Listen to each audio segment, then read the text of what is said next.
Hey you guys, Iris here. Our first prickly pears are starting to ripen for the season. I'm so excited, and today I'm going to be making some prickly pear juice. I'm going to bring you into the kitchen and show you how I do it.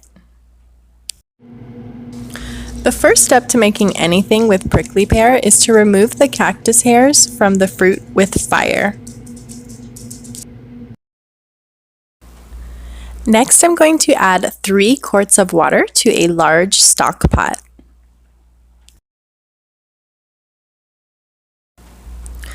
After you remove the fine cactus hairs, you do want to wash the fruit thoroughly.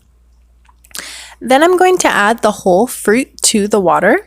Some of my tops are a little bit brown and mushy, so I'm going to go ahead and top off the top of each fruit before I add it.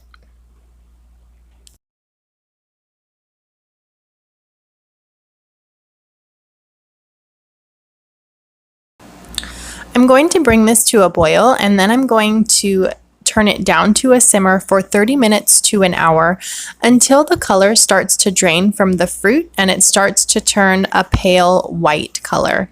The juice will start to turn a vivid pink, and that's when you'll know that it's just about done.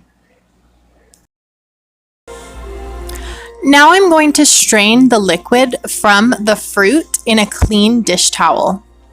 This is completely unsweetened, and I'm unsure as to how I'm going to use it. So I'm going to go ahead and store it in a half-gallon mason jar in the fridge and plan to use it either in a recipe or just to drink within a week. I'm going to feed the boiled fruits to my chickens and ducks. They adore them.